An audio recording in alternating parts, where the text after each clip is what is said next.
지금부터 전광훈 목사님의 옥중서신을 여러분들에게 전해드리도록 하겠습니다. 보신측 목사들과 외식하는 한국교회 목사들에게 고합니다. 마카비 형제로부터 시작된 유대계파 바리새인들과 에세네파들이 처음 시작된 신앙의 정통과 성결운동의 본질을 버리고 다시 율법주의와 외식주의로 전락하여 예수님께서 오셨을 때 주님의 책망의 대상이 되었던 것처럼 오늘날 고신층 목회자와 외식주의 목사들을 보면 창조 후로 하나님의 사람들이 저지른 실수를 거듭하는 것으로 보입니다. 그들은 항상 시작할 때의 본질을 버리고 형태를 본질보다 앞세워 오히려 복음의 본질에 충실한 자들을 핍박하고 탄압했듯이 고신층 목사들이 오늘날 똑같은 길을 가는 것을 보고 가슴 아프게 생각합니다. 예수님이 말씀하셨듯이 그들은 그들이 하는 행위를 알지 못하고 사단에게 붙잡혀 자신들도 모르는 짓을 해왔습니다. 고신측 교단이 왜 생겼나요? 소위 일제 신사참배 시대 때 불복하지 않고 주기철, 손양원 정신을 이어받아 해방 후 신사참배에 동조한 자들과는 함께할 수 없다고 만들어진 교단이 아닙니까?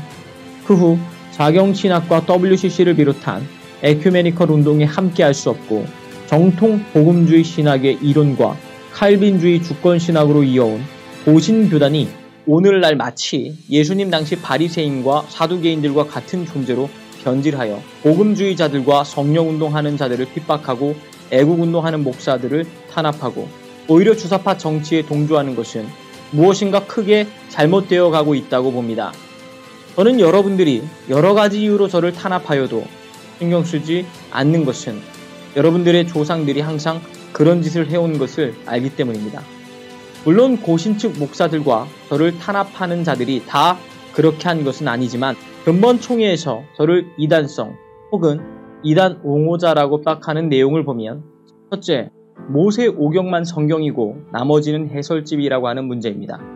이것은 제가 그렇게 믿는다는 것이 아니고 백석대학교 변승복 교수가 청교도에 와서 강의하면서 유대인 랍비학교는 9년 공부할 때 유대 정통 랍비학교에서 모세오경만 성경으로 하고 나머지는 해설집이라고 되어 있다고 한 말을 인용하여 한 말이고 또 성경 편찬 역사 과정에서 가장 먼저 모세오경이 완성되었다는 것을 말씀하신 걸 인용했을 뿐 저는 작년 11월 광화문 이승만 광장에서 선포한 서울 고백서를 통해서 분명히 밝혔듯이 신구약 성경을 완전 무호한 하나님의 말씀으로 믿는다고 세계를 향하여 선포했었습니다.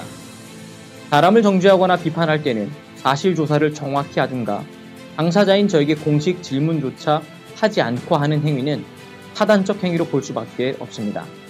도리어 저에 대해 이단 언급하는 자들에 대해 한국교회 이름으로 이단이라고 비판하지 않을 수 없습니다. 누가 누구를 이단이라 합니까? 또 변승우 목사를 한기총에 영입한 사건을 이단 옹호라고 하는데 변승우 목사는 저보다 먼저 한기총 대표를 지닌 합동 측의 대표 길자연 목사님과 통합 측 이광선 목사님과 성결교 이용규 목사님, 침례교 대표인 지덕 목사님을 비롯한 한국교회 각 교단 최고의 대표들이 제가 한기총에 오기 전에 이미 다 결정지어서 한기총 이대위와 실사위, 윤리위를 거쳐 결정했고 저는 그들의 부탁으로 총회에서 선포했던 것입니다. 저 역시 그들의 부탁을 받고 저도 새로 조사하기로 하고 이대위, 실사위와 모든 과정을 새로 조사해 본 바 최삼경과 그에게 미혹된 각 교단 목사들의 주장처럼 직통계시나 피터 와그너의 이론과 전혀 관계가 없고 오히려 그들을 비판하는 책을 4권 썼을 뿐이었습니다. 그가 성결교 신학을 나와 다시 백석대학 신대원을 공부하여 장로교 목사원 과정을 거친 것 등에 관하여 그를 한기총에서 엄격히 신문하고 통과되었던 것입니다. 그런데도 오늘날 고신측과 최삼경에게 미혹된 일부 교단 이대위가 저를 음해하는 것은 용납할 수 없습니다. 또 제가 설교할 때 하나님과의 관계를 표현하면서 하나님 까불면 나한테 죽어 라고 했던 말도 제가 여러 번 설명했듯 성경에 보면 하나님과의 관계를 선지자들은 저마다 자기의 신앙에 따라 표현해 왔었습니다. 아브라함은 하나님을 친구라고 했고 예수님은 하나님을 아빠라고 하였다가 돌에 맞을 뻔했고, 다윗은 하나님을 송축한다는 말로 하나님을 사람이 축복하고 심지어 안수해주고 싶다고도 되어 있습니다.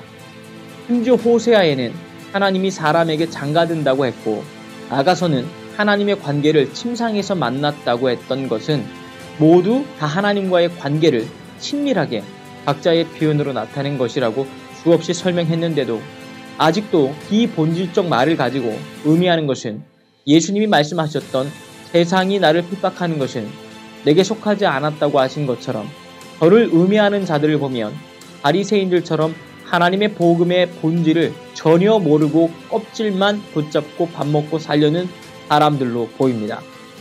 세상이 저를 핍박하는 것은 그들이 복음의 비밀을 모르기에 이해할 수 있습니다. 그들은 항상 그리했고 예수와 바울을 죽인 자들이 무엇을 못하겠습니까? 그러나 목사들이 저에 대해 오해하는 것은 그들의 영적 수준에 문제가 있다고 보지 않을 수 없어 참으로 개탄스럽습니다.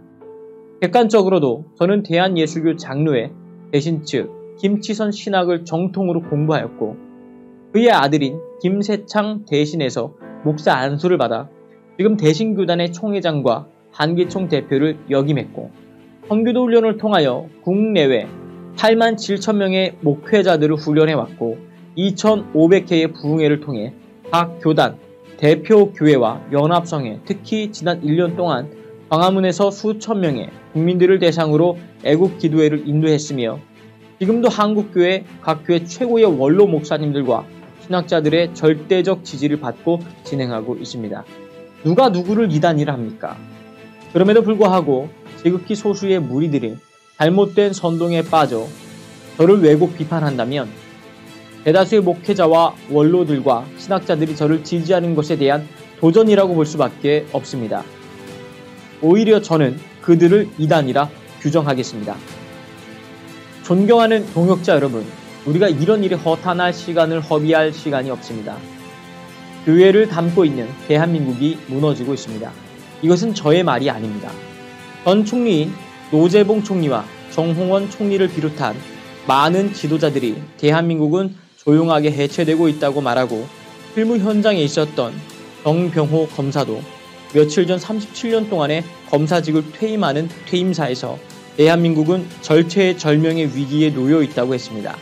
이렇게 말하는 자들이 한두 분이 아닙니다. 존경하는 동역자 여러분, 먼저 우리 모두 힘을 합쳐 주사파 정부가 추진하는 사회주의 개헌과 연방제 통일을 저지한 후에 교회와 선교에 대한 논쟁을 그 후에 해도 늦지 않을 것입니다. 저는 대한민국과 헌법과 복음주의 한국교회를 지키는데 생명을 던졌습니다. 이 일을 위해 감옥에 갇혀 있는 저를 더 이상 힘들게 하지 마시길 간곡히 부탁드립니다. 감히 바울 사도의 말을 인용하겠습니다. 이제 이후로는 더 나를 괴롭게 하지 말라. 나는 그리스도의 흔적을 가졌노라. 서울구치소에서 전광훈 목사 드림. 이상 전광훈 목사님의 옥중서신을 여기서 마치도록 하겠습니다. 시청해 주셔서 대단히 감사합니다.